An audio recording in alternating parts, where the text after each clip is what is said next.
네, 지난 시간까지 우리가 이제 10계명의 말씀을 전체적으로 한 번씩 쭉 훑어보는 시간을 가졌습니다. 그래서 첫 번째 계명에서부터 10번째 계명에 이르기까지 계명의 말씀이 담고 있는 의미가 무엇인가라고 하는 것을 한번 돌아보는 시간을 가졌습니다.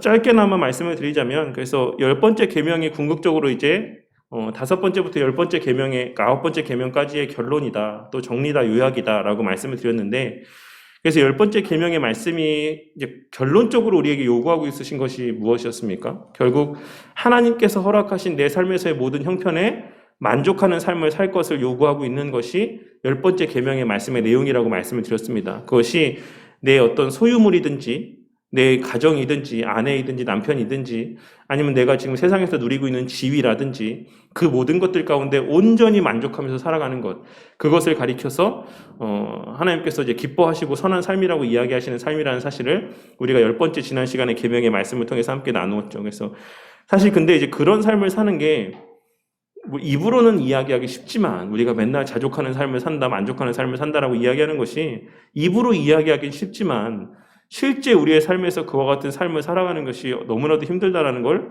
우리가 잘 알 수 있죠. 실제로 우리가 지금까지 살아오는 삶의 시간이 뭐 그것이 10년이었던, 20년이 되었던, 30년이 되었던, 40년이 되었던, 50년, 60년이 되었던 것이 간에 우리의 지나온 삶의 모습을 돌아보면 우리 입술 가운데는 수도 없이 많은 경우 불평과 원망이나 또 만족하지 못하는 삶의 모습이 있었다는 것을 그 누구도 부인할 수 없을 것입니다. 그래서 지난 제가 설교 때였나요? 그 이제 다니엘 플로 목사님께서 말씀하셨던 죄에 대한 정의에 대해서 말씀드리기를, 하나님께서 우리에게 베풀어 주신 모든 여건들이 하나님께서 최상의 선한 것을 주셨다라고 믿지 못하는 마음, 신뢰하거나 확신하지 못하는 마음이 바로 죄다라고 다니엘 플로 목사님께서 그렇게 이제 정의를 하셨죠. 다니엘 플로 목사님은 미국에 지금 플러 신학교를 세우신 목사님의 아들입니다. 그래서 어쨌든 그런 것들이 결론적으로 우리 10계명 말씀 가운데도 담겨져 있다라고 할 수가 있어요. 그래서 하나님께서는 마지막 계명의 말씀 10번째의 말씀을 통해서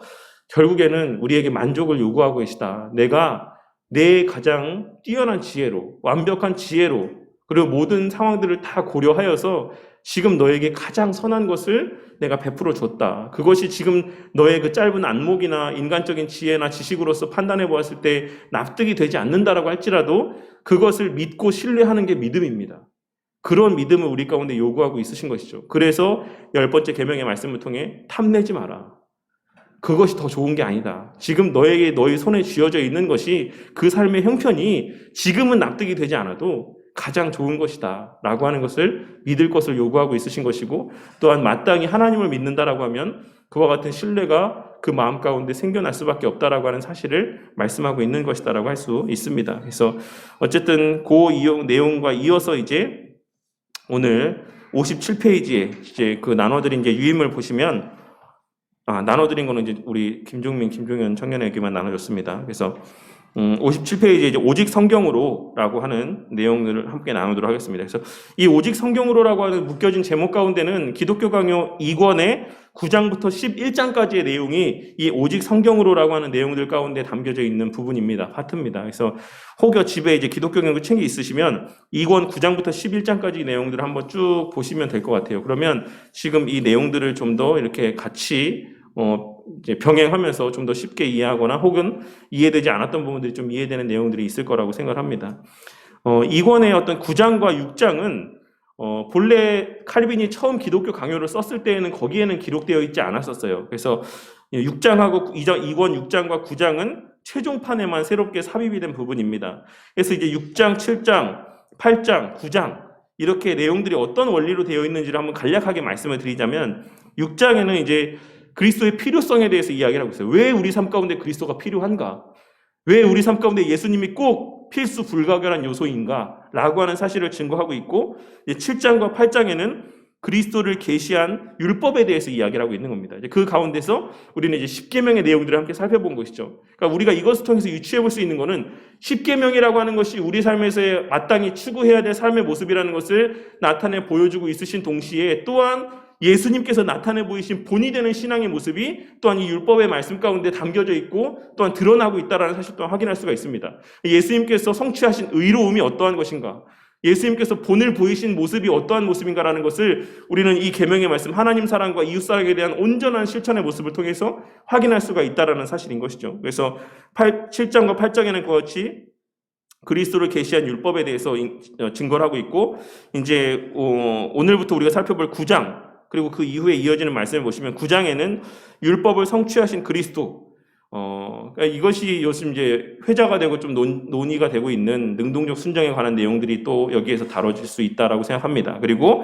이제 10장과 11장은 율법과 복음의 관계에 대해서 설명을 하고 있어요. 그래서 그렇다라고 하면 이 그리스도와 이제 율법, 그리스도와 복음의 관계에 대해서 설명을 하고 있는 것입니다. 그래서 율법과 복음의 유사점, 비슷한 점에 대해서, 일치되는 점에 대해서 10장에서 이야기를 하고 있고, 11장에서는 그 차이점에 대해서 이야기를 하고 있어요.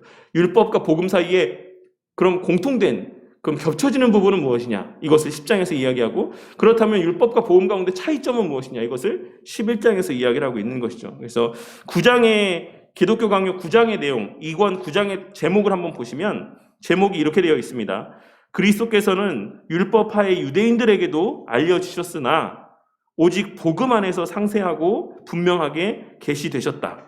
이것이 기독교 강요 2권 9장의 제목입니다.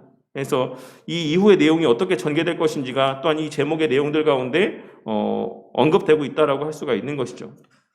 그래서 이제 밑에 실제적인 57페이지의 내용을 한번 보시면 16세기 독일의 종교개혁자들이 외친 슬로건이 있습니다. 우리가 잘 알고 있는 오직 성경으로, 오직 믿음으로, 오직 은혜로입니다. 여기에서 오직 성경으로라고 하는 슬로건은 성경의 권위를 인정해야지만 된다라고 하는 의미라고 할 수 있습니다. 그래서 성경은 하나님의 말씀이기 때문에 누구든 복종해야 하는 권위를 지니고 있습니다. 여기에 대해서 우리가 잠깐 짚고 넘어가자라고 하면 우리가 신학적인 용어로서 이제 성경의 어떤 특징들에 대해서 이야기할 때 네 가지를 이야기합니다. 그 네 가지는 무엇이냐면 성경의 필요성, 성경의 무엇성, 그리고 명료성, 충족성이에요.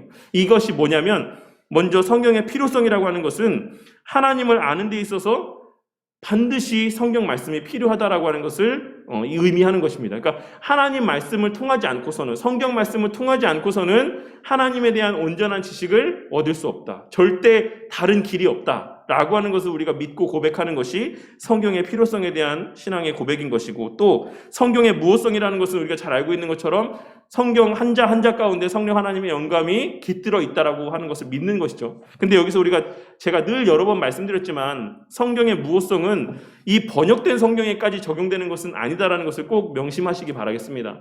우리가 지금 보고 있는 한글 개혁 성경, 개혁 개정 성경, 혹은 NIV 성경, ESV 성경, 모든 여러 번역판들이 있죠. 그러니까 그 모든 번역판들에는 오류가 있을 수 있어요. 이 지금 우리가 성경의 무엇성을 신뢰한다라고 고백하는 것은 번역된 성경에까지 하나님께서 그런 영감을 주셨다라고 하는 것을 의미하는 것이 아니라 원본 성경에 대한 것을 이야기하고 있는 겁니다. 그래서 우리가 서기관들이 성경을 필사하고 그렇게 필사함으로써 이제 사본들이 계속해서 남았는데, 그래서 사본마다의 그런 차이점들이 있는 거예요. 근데 우리가 그 모든 것들을 그래서 종합해서 추론해서 사본학을 연구함을 통해서 원본에 원래 기록되어 있는 말이 무엇이었을까를 연구하는 것을 우리가 사본학이라고 이야기합니다. 그래서 우리가 그 원본에 하나님의 말씀이, 성령 하나님의 영감이 거기에 깃들어 있다라고 믿기 때문에 이제 그런 것을 신뢰함으로써 사본학을 공부하는 것이고, 우리가 성경의 무엇성을 이야기하는 것은 바로 그 원 성경에 대한 하나님의 영감을 신뢰한다라는 것을 의미하는 것이지,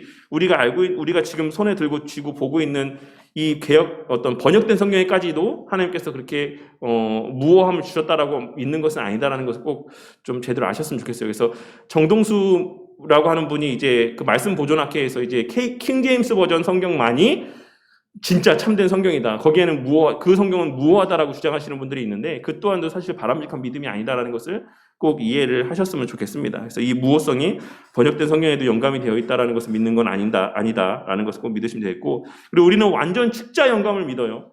한자 한자에도 다 하나님의 영감이 깃들어져 있다라고 믿습니다. 그래서 우리가 설교를 준비할 때 제가 이제 항상 원어를 참고하는 이유는 이제 그 여러 하고 많은 표현들이 있잖아요. 우리가 하나의 어떤 의사를 전달하고자 할 때 그 의사를 전달하고자 하는 사실 표현의 방법은 많습니다. 그러니까 그것이 일반적으로 통용되는 어떤 비유적인 의미를 사용할 수도 있고, 또 아니면 직접적인 표현을 사용할 수도 있고, 직접적인 표현들 가운데도 여러 가지 단어들 가운데 어떤 하나의 특정한 단어를 우리가 사용을 하죠. 그러니까 그 모든 것들 가운데 하나님의 영감이 깃들어 있다라고 믿는 거예요. 그렇기 때문에 우리는 그 어떤 원어적인 의미, 이 원어의 표현이 다른 성경 어디에서 어떻게 쓰였는가를 항상 연구하고 비교하는 것이고, 그래서 그런 내용들을 토탈로 고려해서 문맥과 또 단어의 의미와 또 전체적인 어떤 그 시대적인 어떤 배경과 문화와 이런 것들을 고려해서 성경 말씀의 의미들을 도출해내는 겁니다. 그래서 그것을 이제 현대의 삶에 맞게끔 또한 적용해서 이야기하는 것이 설교라고 할 수가 있는 것이죠. 그래서 어쨌든 우리가 성경의 어떤 무호성을 믿기 때문에 또한 그 원어에 깃들어 있는 그런 어떤 의미들을 연구하는 것이다라는 것을 또 아시면 되겠고, 또 하나는 성경의 명료성입니다. 명료성이라는 건 뭐냐면 우리 일반 성도님들이, 저는 이제 평신도라는 표현을 잘 안 씁니다. 평신도라고 하는 표현은 사실 로만 카톨릭의 어떤 위계 질서 안에서 나오는 표현이에요. 그래서 로만 카톨릭에는 우리가 잘 알고 있는 것처럼 일반 그냥 신자가 있고 그 위에 사제가 있고 또 사제 위에 뭐 추기경도 있고 계속해서 나가다 보면 이제 포프라고, 이제 사실 교황이라고 하는 번역도 약간 우리가 다시 한번 이제 재고해 볼 여지가 있는데, 어쨌든 교황이라고 하는 위치에까지, 정점에 이를 때까지 하나의 순서로 이렇게 쭉 나열되어 있습니다. 그래서 맨 마지막 자리에 평신도가 있는 거예요. 그러니까 그런 위계질서 안에서의 사용되는 표현이기 때문에 평신도라는 말보다는 우리는 성도라는 표현을 사용을 하는 게 더 합당하다라고 할 수가 있죠. 근데 어쨌든 그렇게 일반 성도가 성경 말씀을 봐도 그 말씀을 통해서 우리의 구원에 이르기에 합당한 지식을 깨닫는 데 있어 부족함이 없다라는 것이, 그렇게 믿는다라는 게 성경의 명료성이에요. 그러니까 물론 성경에는 우리가 사사로이 풀 수 없는 어려운 부분의 문제들도 있습니다. 그러니까 그런 내용들도 있긴 하지만, 그러니까 흔히 우리가 성경의 난제라고 불리는 여러 가지 교리적인 어떤 논쟁의 거리가 될 만한 표현들도 있는 건 사실이에요. 하지만 그거는 사실 우리의 구원과 관계되어 있지 않은 부분입니다. 우리가 명심해야 될 일은, 하나님께서 우리의 구원에 필요한 내용들은 모두 우리가 일반인들이 성경을 읽어도 깨달을 수 있을 만큼 명료하게 성경을 기록해 놓으셨다라고 하는 것을 우리가 믿는 거죠. 그래서 제가 예전에도 성교사님 성함이 갑자기 생각 안 나는데, 이제 처음에 여기에 복음을 전하러 오셔가지고 말 한마디 못하고 성경책만 던지고 이렇게 참수당하신 선교사님이 있었죠. 평양이었나요? 어쨌든 그래서 그 선교사님이 정말 말 한마디도 입도 뻥끗하지 못하고 그냥 순교하셨어요. 근데 이제 그 선교사님이 그 배가 막 불타고 있을 때 그 가지고 온 성경책을 계속 다 물에다 던지셨죠. 그래서 결국에는 그 성경책을 여러 사람들이 쥐고 갖고 가서 그 성경책을 보고 그 말씀을 보다가 회심하고 그리스도인이 된 역사가 우리 초대교회 역사 가운데 기록이 되어 있습니다. 이제 그런 내용들 보면 그분들이 뭘 알겠습니까? 그분들이 한 번도 예수라고 하는 이름조차도 들어본 적이 없는 사람들이에요. 그분들이 이 성경책을 주워서 집으로 갖고 간 이유는 단지 당시의 종이가 귀했기 때문에, 그리고 또 호기심에 가져갔을 뿐입니다. 근데 그것을 어떻게 해서든 읽게 되고 그 말씀을 읽는 중에 그것이 믿어지게 되고 그래서 그리스도인이 된 거예요. 그런 것들이 또한 이 성경의 명료성을 우리 가운데 실제적으로 증거해주는 하나의 역사라고 할 수가 있는 것이죠. 근데 어쨌든 그 가운데는 어려운 부분도 있다라고 하는 것, 그것은 우리가 늘 인정해야지만 되고, 그러한 부분들을 또 풀어서 설명해주고 신앙의 가이드라인을 잡아주고 또 이것들을 지켜주게 하시기 위해서 하나님께서 목사라고 하는 직분들을 교회 가운데 허락하신 것이고, 하지만 우리가 구원에 필요한, 예수 믿고 구원받는 데 있어서의 필요한 모든 성경의 지식들은 이 안에, 그러니까 우리 일반 성도의 어떤 성경을 보는 과정 가운데 충분히 이해할 수 있다라고 하는 것을 꼭 이해하시면 되겠습니다. 그래서 로만 카톨릭 같은 경우는 사제가 다 풀어주죠. 그러니까 일반 성도들은 이해할 수가 없어요. 사제가 풀어주는 내용만 이해할 수 있다라고 이야기를 합니다. 그러니까 사제의 권위에 대해서 엄청나게 강변을 하지만 우리 개신교 신앙은 그렇지 않다라는 것. 성도들도 충분히 구원에 필요한 모든 지식을 스스로 말씀을 봄을 통해서 이해할 수 있다, 깨달을 수 있다라고 하는 것이 성경의 명료성이고 우리가 믿는 바입니다. 그리고 또한 이제 성경의 충족성이라고 할 수가 있어요. 그래서 이 말은 성경 하나로 충분하다라는 거 하는 거예요. 그러니까 오늘날에도 그런 이야기를 하는 사람들이 있죠. 직통 계시를 듣는다라고 하는 사람들이 있습니다. 엄밀하게 신사도 운동을 중심으로 이제 하는 사람들, 현대에도 사도의 직분이 여전히 유효하다라고 주장하는 사람들이 있고, 그 사람들은 어떤 그런 사도직에 대한 어떤 하나의 큰 표징 가운데 직접적으로 하나님 음성을 듣는 것을 이야기를 해요. 근데 우리가 믿는 바로는 성경이 완료된 이후, 66권의 성경이 완성된 이후에는 더 이상 특별 계시는 존재하지 않는다라고 믿는 게 우리가 믿는 신앙입니다. 왜냐하면 이 기록된 말씀 가운데 그 모든 내용들이 다 우리의 신앙에 필요한 모든 요소들이 삶의 규범이 될 만한 모든 가르침들이 이 66권의 성경의 말씀 가운데 다 기록이 되어 있어요. 그래서 우리가 이 말씀들을 연구하고 부지런히 배움을 통해서, 또한 성령 하나님께서 그 성경의 말씀을 조명하여 주심을 통해서 우리는 해야 될 것과 하지 말아야 될 것, 말해야 될 것과 말하지 말아야 될 것, 분별해야 될 모든 것들을 다 깨달을 수가 있습니다. 더 이상 우리에게 직접적으로 어떤 음성을 하나님께서 들려주시지 않아도 언제든지 우리는 이렇게 말씀만 펴면 하나님의 뜻을 발견할 수가 있다는 것이죠. 그러니까 그럼에도 불구하고 구약에 선지자들에 대한 어떤 그런 환상들과 로망들을 갖고 있는 사람들이 있다는 것이죠. 근데 성경 말씀을 찬찬히 살펴보시면 구약에 있는 선지자들 가운데 본인들이 알고 싶을 때 하나님의 뜻을 이렇게 기도하고 간구해서 알게 되는 경우는 없다라는 것을 자세히 살펴보시면 발견할 수 있습니다. 하나님의 영이 임하매라고 써 있어요. 하나님의 영이 임할 때 본인이 생각하는 게 아니라 본인은 그냥 막 살고 있는데 어느 날 갑자기 하나님 말씀이 임하는 거예요. 그래서 그때 그 하나님 말씀을 전하는 것뿐이죠. 그들은 철저하게 수동적인 삶을 살았다는 것입니다. 근데 이제 신약 시대에 살아가는 우리는 어떠합니까? 하나님께서 항상 우리 가운데 내주하신다라고 말씀하셨어요. 구약의 이스라엘 백성들에게는 성령 하나님께서 필요하실 때만 단회적인 역사를 베풀어 주셨지만, 신약의 성도에게는 항상 내주하심의 역사를 하나님께서 베풀어 주신 것이죠. 그래서 우리가 언제든지 하나님 말씀을 보고 우리 안에 내주하신 성령 하나님의 조명하심을 통해 언제든지 하나님 말씀을 계속해서 반복적으로 되새기고 또 되새기고 깨닫고 그것을 누리며 살아갈 수가 있는 거예요. 그러니까 그런 놀라운 특권이 우리 가운데 주어져 있음에도 불구하고 다시금 과거를 회귀하고자 하는 그런 모습을 보인다라고 하는 것은 정말 미련하다라는 것이죠. 과거의 선지자들에게만, 제한된 특별한 소수의 사람들에게만 제한적으로 임했던 그 은혜, 그것을 사모한다라는 것이죠. 그러니까 이것은 사람의 이기적인 본성 때문에 그래요. 왜냐하면 남들이 갖지 않은 걸 갖고자 하는 그런 마음들, 나만 하나님의 음성을 듣고, 그런 마음들을 또 사단은 교묘하게 악용하는 거죠. 그래서 하나님의 음성인 것과 같은 그런 것들을 그렇게 사람들에게 들려주고, 그것이 마치 하나님의 음성인 것처럼 그렇게 착각하게 만들고, 그렇게 소수의 사람들의 어떤 그런 모습을 다른 사람들로 하여금 부러워하게 만들고, 그리하여서 우리의 손에 쥐어주신 이 성경 말씀의 가치를 떨어뜨리는 것, 그것이 사단이 하는 일입니다. 이것이 이 세상에 존재하는 그 무엇보다도 가장 귀하고 가치 있는 하나님 말씀임에도 불구하고 내 손에 쥐어져 있는 이 성경의 가치는 뒤로 하고 그냥 내 귀에 들려지는 어떤 신비한 음성들, 이런 것들을 사모하는, 보편적으로 모든 사람에게 주어져 있지 않은 그런 제한된 어떤 그런 것들을 사모하는 마음들을 갖게 만드는 것이죠. 하지만 절대 바람직한 신앙이 아니다라는 것을 꼭 명심하시기를 바라겠습니다. 히브리서 1장 1절에 기록되어 있는 말씀처럼 하나님께서 예전에 하나님의 뜻을 알려주시던 그 모든 방법이 폐지되고 이제는 오직 그 아들로 말미암아 말씀하신다. 그 아들이 무엇입니까?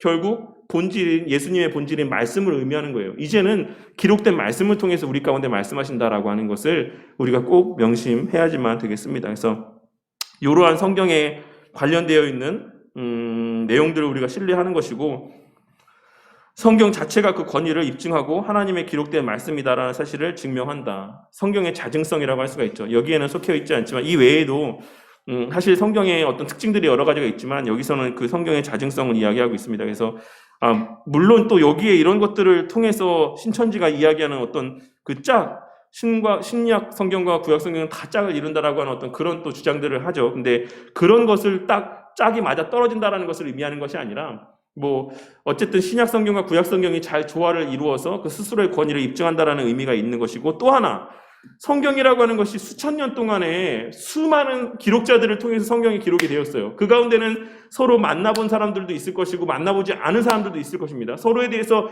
영향을 끼친 사람도 있고 끼치지 않은 사람들도 있어요. 그런데 그 많은 사람들이 기록한 성경이라고 하는 이 하나의 책이 하나의 일관된 주제에 따라서 하나의 공통된 목적을 드러내고 있다. 라고 하는 것 자체가 또한 성경의 스스로의 권위를 증거하고 있는 하나님의 어떤 권위로서의 쓰여진 성경이라고 하는 의미를 증거하는 수단이 된다라는 사실입니다. 그래서 그 증명에는 일관성이 있다. 그 일관성이라고 하는 것이 하나님의 영광이라고 하는 하나의 목적, 이것을 이야기하고 있는 것이죠. 그래서 그 변하지 않는 맥과 같은 진리가 항상 성경 말씀 가운데 있다라는 것을 의미하는 것이고, 이것은 다시 말해서 우리가 반드시 그 맥을 알아야지만 된다라는 것을 의미하기도 해요. 우리가 하나님 말씀을 바르게 이해하기 위해서는 그러면 창세기부터 계시록까지 이어지는 이 하나를 관통하는 그 중심 주제가 무엇이냐, 그것을 알아야지만 되는 것이고, 그것을 알기 위해서 우리는 교리를 배워야지만 되는 것입니다. 그래서 우리가 우리 신앙에 있어서의 교리를 뼈대라고 이야기하는 거예요. 그 하나의 중심에 뼈대가 잡혀 있어야지만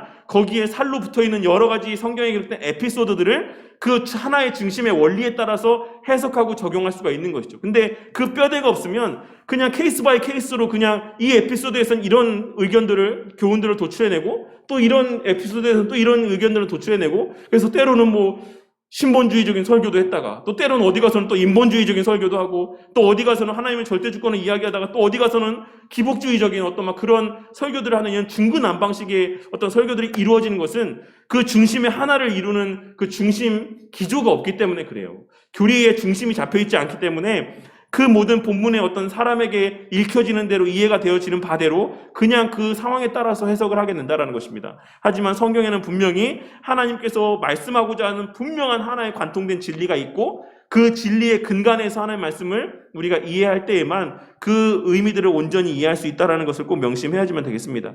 이런 관점에서 그리스도는 당시 유대인들에게 너희가 성경에서 영생 얻는 줄 생각하고 성경을 연구하거니와 이 성경이 곧 내게 대하여 증언하는 것이니라 라고 말씀했습니다. 이 말이 무슨 말입니까? 결국에는 그 하나의 뼈대를 이루고 있는 가장 중심, 그러니까 교리를 통해서 우리가 반드시 알아야 되는 건 뭐냐면 결국 그리스도에 대한 지식이라는 거예요. 그리스도에 대한 지식. 예수님이 어떤 분이신가, 하나님 어떤 분이신가, 예수님께서 무엇을 위해 이 땅에 오셨는가, 그리고 예수님께 성취하신 바가 무엇인가 라고 하는 것에 대한 교리적인 지식이 분명하게 있을 때에만, 그러면 이 에피소드에서는 하나님께서 이 하나님의 거룩한 속성이 어떻게 드러나고 있는가 라고 하는 것을 우리가 발견할 수가 있는 것이죠.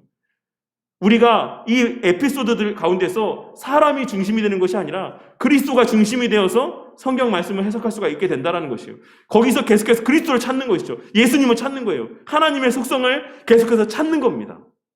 그런 식으로 우리가 성경을 해석하는 것이 개혁주의 성경 해석의 원리인 것이고, 또 하나님께서 우리 또 신앙의 선배들이 성경을 해석한 원리다라는 사실을 꼭 명심해야지만 되겠습니다. 유대인들의 큰 오류는 율법이나 선지서가 그리스도에 관해 예언했고 그 예언이 예수님을 통해 성취되었으나 그 사실을 인정하지 않았다라는 것입니다. 결국에는 그들은 그렇게 성경 말씀 가운데 해박한 지식을 갖고 있었고 그냥 옆에서 찌르기만 해도 하나님 말씀들이 술술술 흘러나왔지만 결국에 그 말씀들이 의미하고 가리키는 바가 무엇인지를 알지 못했던 거예요. 그러니까 자신들의 행위를 바라보게 되고 그 행위에 초점을 맞춰서 성경 말씀을 해석하고 어떤 행위적인 측면에서 무엇을 하고 무엇을 하지 말아야 되는가의 관점에서 성경 말씀을 해석했다라는 것이죠. 하지만 그것이 성경 말씀이 증거하고 있는 바가 아니다라는 것을 꼭 깨달아야지만 되겠습니다. 이제 우리는 신구약 성경이 그리스도 중심이라는 사실에 대해서 함께 살펴보았으면 합니다. 그래서 이제 그 이후에 이어지는 것이 2권 9장에 있는 내용으로서 그리스도 중심으로서의 어떤 성경 말씀에 대해서 우리가 함께 본다라는 것이죠. 그래서 아담의 범죄로 인해서 인류는 타락했습니다.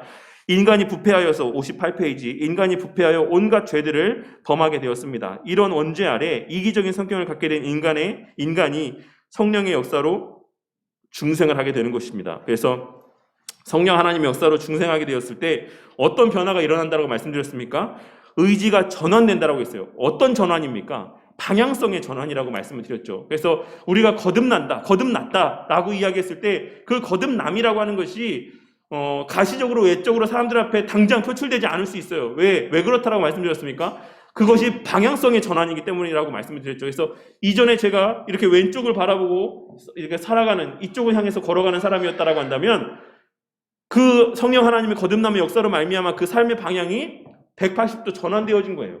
그러니까 멸망의 길을 따라서 바라보며 살았던 사람이 이제는 영생의 길을 향해서 그것을 바라보면서 살아간다라는 것이죠. 근데 그 전환되는 시점에서의 그 사람의 위치는 그대로인 거예요. 그 자리에서 변화되어진 것이에요. 그래서 여기서 이제부터 걸어가는 것, 저 하나님께서 원하시는 목적하신 바대로까지의 목적지를 향해서 걸어가는 것을 우리가 신앙의 여정이라고 이야기하고 신학적인 용어로는 성화라고 이야기를 합니다. 어떤 사람은 여기서 많은 걸음을 걸어가기도 하고 어떤 사람은 겨우 한두 발 걸어가고 그냥 천국에 가기도 하는 겁니다. 우리가 그 가시적인 어떤 변화되는 모습들을 그 외부에서의 사람들이 그것을 100%다 목도할 수 있다. 일반적으로는 목도할 수 있지만 그것을 100%다 확인할 수 있다라고는 장담할 수 없어요. 그러니까 그런 것들을 우리가 좀 더 성화에 대해서 다룰 때 좀 더 깊이 있게 좀 나누도록 하겠습니다. 어쨌든 그래서 성령의 역사로 말미암아 우리가 중생, 거듭나게 되었을 때 그 의지가 전환되고 하나님의 선하심을 향하게 된다라는 것이죠. 그래서 선한 것을 추구하며 살아가게 된다라는 것이에요. 결국 그분의 사랑을 깨닫게 되고 그 사랑이 어떠함을 알고자 하는 심정을 갖게 되었다. 그러니까 우리가 이전에서의 구약의 이스라엘 백성들이 어떤 공포심, 어떤 두려움, 이런 것들 때문에 하나님 말씀을 보고 연구하고 배웠다라고 한다면 이제 거듭난 자들에게 있어서는 그 사랑이 근원이 되어서 사랑의 원동력이 되어서 하나님 말씀을 보고 배우고 하나님에 대해서 더 알고자 하는 마음들을 갖게 된다는 것이죠. 왜? 그 사랑을 먼저 받았기 때문에 그 나를 사랑하시는 그분이 어떤 분이신가, 나에게 이런 사랑을 베풀어 주신 그분이 어떤 분이신가를 알고자 하는 거예요. 그리고 또한 더 나아가서 뒤에 이어지는 내용에서와 같이 그분을 닮아가고자 하는 모습을 나타내 보일 수밖에 없다는 것이죠. 그래서 제가 쉽게 이런 것들에 대해서 예를 들 때 아이돌의 예를 되게 많이 듭니다. 왜냐하면 요새 친구들이 아이돌을 사랑하는 것만큼 사랑하는 그런 진한 사랑을 하는 사람들 제가 본 적이 없는 것 같아요. 그래서 그런 예를 많이 드는데 우리가 어떤 아이돌을 사랑하게 되면 어떻게 됩니까? 제가 저희 첫째도 BTS를 되게 좋아하는데 BTS는 다 아시죠? BTS에 대해서 물어보면 줄줄줄줄 이야기를 해요. BTS에 누가 있고, 뭘 좋아하고, 이런 이야기들, 보라 해? 전 잘 모르겠지만, 그런 것들을 얘기합니다. 왜 그렇습니까? 왜 그 BTS라고 하는 사람들에 대해서 왜 그렇게 줄줄줄줄 이렇게 꿰고 있는 걸까요? 사랑하기 때문에 그런 거죠. 좋아하기 때문에. 우리가 하나님을 사랑한다라고 하는 것은 반드시 어떤 모습이 수반될 수밖에 없냐면 그분에 대해서 알고자 하는 모습이 수반될 수밖에 없어요. 나는 하나님 사랑하는데 하나님이 아는 것에 대해서 관심이 없어? 이거는 사실 말이 되지 않는 거예요. 사랑을 해보신 분들이라면 이 말이 무슨 말인지 아실 겁니다. 연인들 사이에 이성적인 사랑을 나누었을 때 그 사람이 어떤 걸 좋아하는지, 무슨 음식을 좋아하고 무슨 음식을 싫어하고 무엇을 어딜 가는 걸 좋아하고 취미가 무엇인지 이거 알고자 하는 마음이 없는 사람이 있습니까? 정상적인 사람이라면 존재하지 않죠. 내가 사랑하는 사람이 무엇을 좋아하는지 알고자 하고 그것을 알게 되었을 때 그것을 또한 함을 통해서 그 사람이 기뻐하는 모습을 보고자 하는 게 사람이 사랑할 때 나타내 보이는 지극히 기본적인 반응이에요. 근데 유독 하나님을 향한 사랑에 대해서만큼은 그러한 모습과 별개라고 생각하는 사람들이 있다는 것이죠. 하지만 일반 은총으로 하나님께서 우리에게 베풀어 주신 모든 우리가 경험하는 것들은 결국에 누구를 알게 하시기 위함이냐면 하나님을 알게 하고 하나님의 속성을 알게 하시기 위함이라는 사실을 우리가 잊어서는 안 됩니다. 우리가 사랑하는 것, 연인 사이의 뜨거운 사랑의 감정을 통해서 나타내 보이는 반응도 반드시 우리가 하나님을 사랑할 때 나타내 보이는 반응이어야 된다는 사실을 또한 깨닫게 해주시기 위한 수단으로서의 주시는 은혜들인 거예요.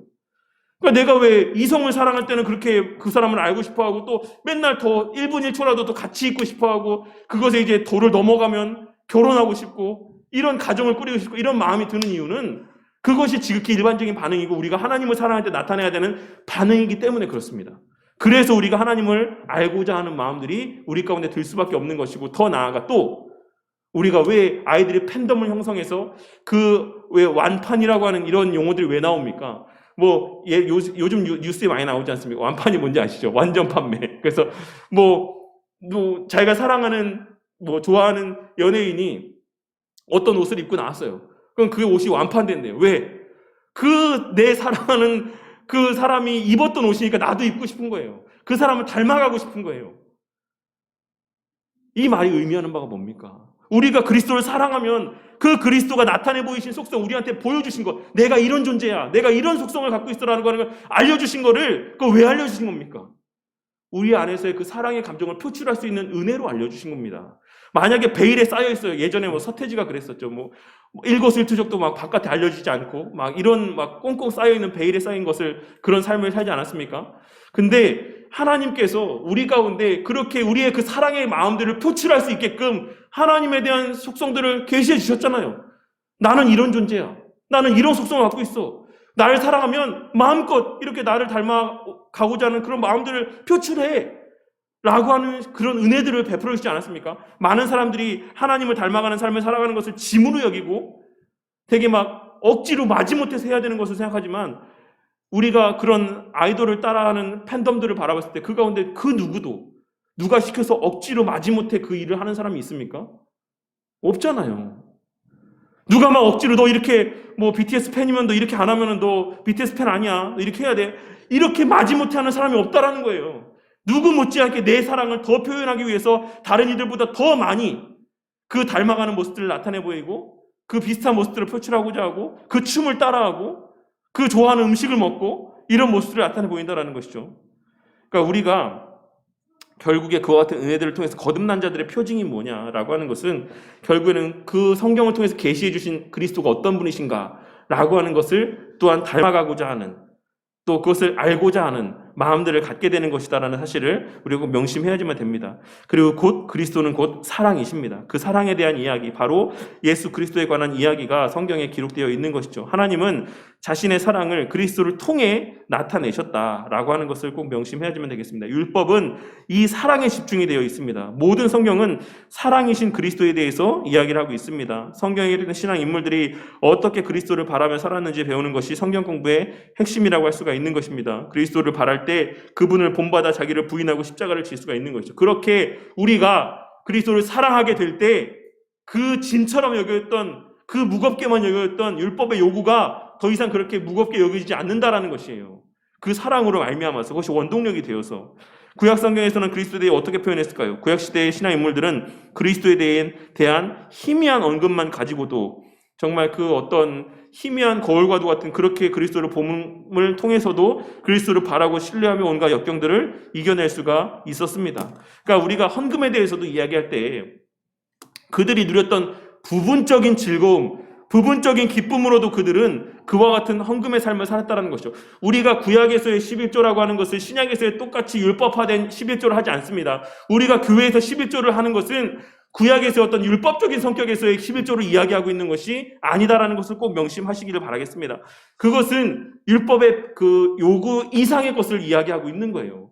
구약에서의 사람들이 그렇게 막 벌벌 떨며 공포심 가운데 그 정도의 신앙의 삶을 살았다면, 우리는 이제 그것이 출발점이 되어야 된다는 것을 말씀하고 있는 겁니다. 우리가 더 나은 신앙의 성숙함 가운데서 그들보다 더 나은, 더 깊은, 더 풍성한 신앙의 삶을 살아야 될 것을 우리는 요구받았다라는 것이고, 또한 마땅히 그렇게 살아야 된다는 것이죠. 그래서 뭐 많은 사람들이 이제 신약 시대는 11조에 대해서 언급이 없다. 왜 언급이 없겠습니까? 초대교부들 가운데 11조에 대한 말들을 남긴 사람들이 몇 분 있어요. 그분들이 이야기한 바가 뭐냐면 11조에 대한 것은 논할 가치가 없다라는 것이에요. 왜? 그것은 최소한의 것이기 때문에 라고 이야기하고 있는 것입니다.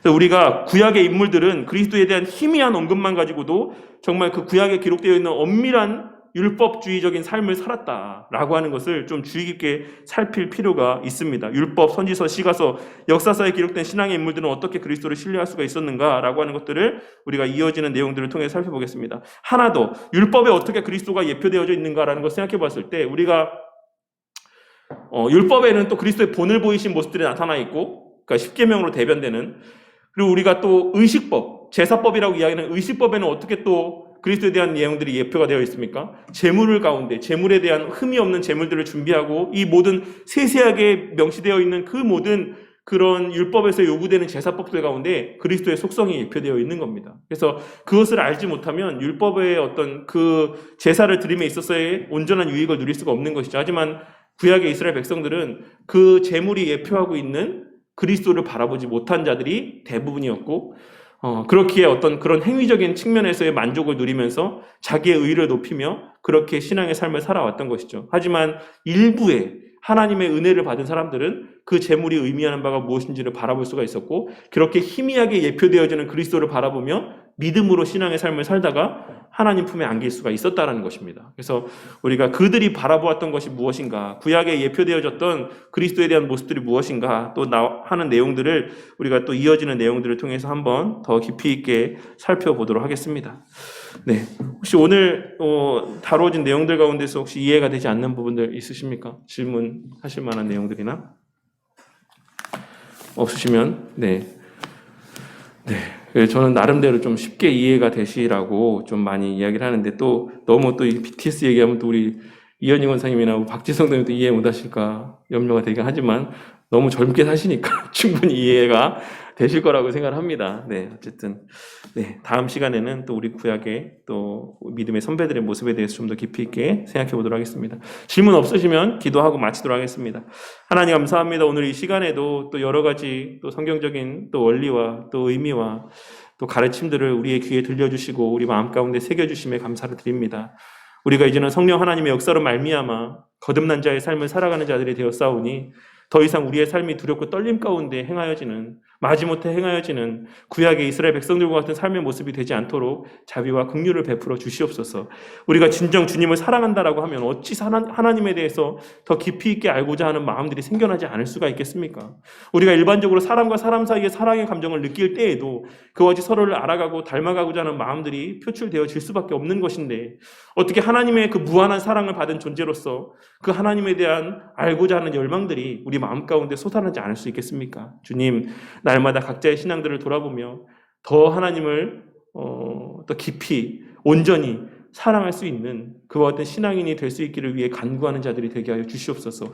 그저 막연하게 사람들 앞에 자랑하고자 하는 하나님에 대한 지식이 부요하여지기를 위해 열심을 내는 것이 아니라, 무엇 때문에 내가 하나님을 더 알고자 하는 마음이 드는 것인가, 그 동기와 원인을 발견할 수 있는 영적인 분별력을 더하여 주셔서 그 모든 동기가 하나님에 대한 사랑에서 말미암게 하여 주시고, 그 사랑의 원동력에 대해 하나님을 알아갈 때 그 기쁨이 우리 삶 가운데 충만케 하여 주시고, 그리스도를 닮아가고자 하는 선한 의지들이 우리의 삶 가운데 가득하여질 수 있도록 은혜 베풀어 주시옵소서. 그러할 때 우리를 바라보는 많은 세상의 사람들이 하나님의 살아계심을, 또 하나님의 선하심에, 또 하나님의 의로우심에 또한 관심을 갖고 감격하게 될 줄로 믿습니다. 주님, 우리의 삶이 어떤 윤리적인, 도덕적인 그와 같은 삶이 우리의 궁극의 목적은 아니지만, 그리스도를 사랑함으로 말미암아 우리 주님께서 나타내 보이신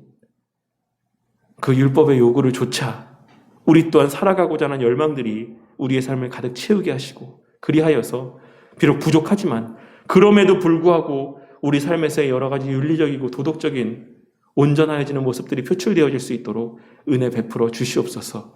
그리하여 적어도 우리가 정말 사람들의 상식선에 속한 일들에 있어서만큼은, 어떤 윤리적이고 도덕적인 면에 있어서의 아주 기본적인 모습들에 있어서만큼은 손가락질을 받는 그리스도인들이 되지 않도록 자비와 긍휼을 베풀어 주시옵소서. 또 한 주의 삶을 우리에게 허락하여 주심에 감사를 드립니다.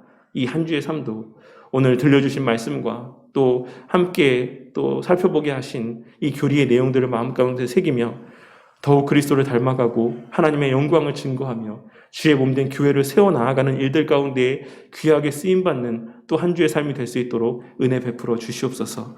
모든 것 감사드리며 우리 주 예수 그리스도 이름 받들어 기도드렸습니다. 아멘.